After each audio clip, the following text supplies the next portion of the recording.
Assalamualaikum warahmatullahi wabarakatuh. Alhamdulillah, para sahabatku yang berbahagia. Selamat berjumpa kembali dengan saya di video kita kali ini. Pada kesempatan kali ini kita akan membahas tentang eksistensi Tuhan. Di mana Tuhan itu bersembunyi. Tuhan yang kita maksudkan di sini adalah Allah Subhanahu wa taala. Di mana Allah? Ini adalah pertanyaan klasik. Sejak dulu sampai sekarang, pertanyaan semacam ini selalu muncul dalam diri manusia. Sebelum menjawab pertanyaan ini, kita harus pahami dulu, apakah Allah itu sama dengan makhluk atau tidak? Jawabannya yang logis, tentu tidak sama. Mana mungkin pencipta bisa sama dengan ciptaannya? Tukang perabot saja tidak sama dengan perabot. Tukang besi tidak sama dengan besi. Tukang kebun tidak sama dengan kebun. Kalau Tuhan yang namanya Allah sama dengan ciptaannya, berarti itu bukan Allah. Itu adalah makhluk. Yang bukan Allah semuanya makhluk.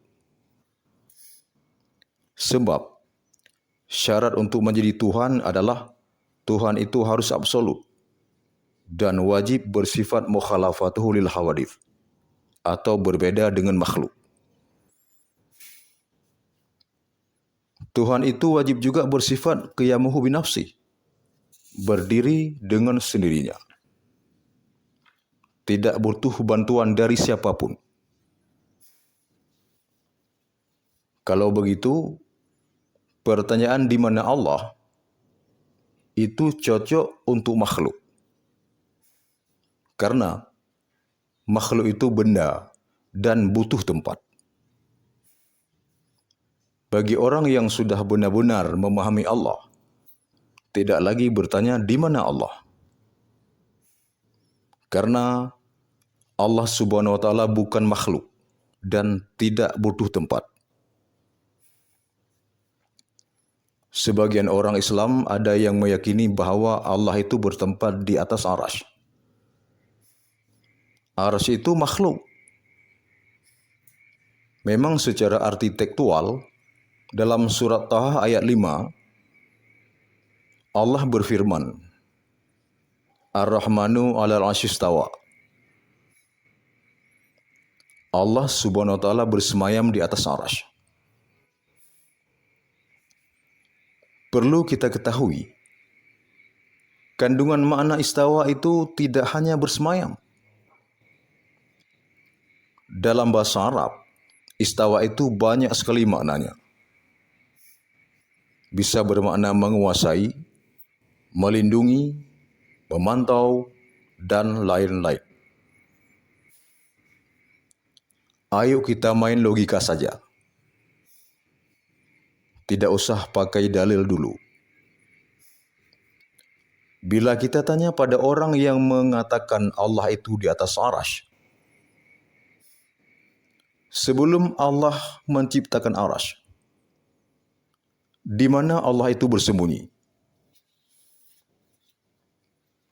Kalau dia menjawab tidak tahu, kita tanyakan lagi, siapa besar arasy dengan Allah? Bila dia mengatakan lebih besar Allah, bagaimana mungkin Allah bisa tinggal di atas arasy? Arasy itu kan makhluk. Kalau dia mengatakan lebih besar arasy, berarti Allah itu lebih kecil dari makhluk. Itu juga mustahil. Bagaimana ketika Nabi Musa menerima wahyu di Bukit Tursina? Apakah kita mengatakan Allah itu bertempat di Bukit Tursina? Logika ketuhanan semacam ini semakin kacau. Ini namanya logika bengkok. Ini menyangkut dengan akidah. Makanya, kita harus benar-benar cerdas dalam memahami diri Allah. Kalau tidak, kita akan terjebak ke dalam logika bengkok. Akidah kita pun menjadi bengkok. Dan akan terjebak pula ke dalam golongan mujassimah. Sebuah sekte di dalam Islam yang meyakini Allah itu punya jisim dan sama dengan makhluk. Ini sesat dan menyesatkan. Apalah arti ibadah kita seumur hidup kalau masih meyakini Allah itu bertempat dan sama dengan makhluk. Padahal, dalam surah Asy-Syura ayat 11, dengan tegas Allah mengatakan, Laisa kamitslihi syai'un. Dia tidak sama dengan apapun dan siapapun.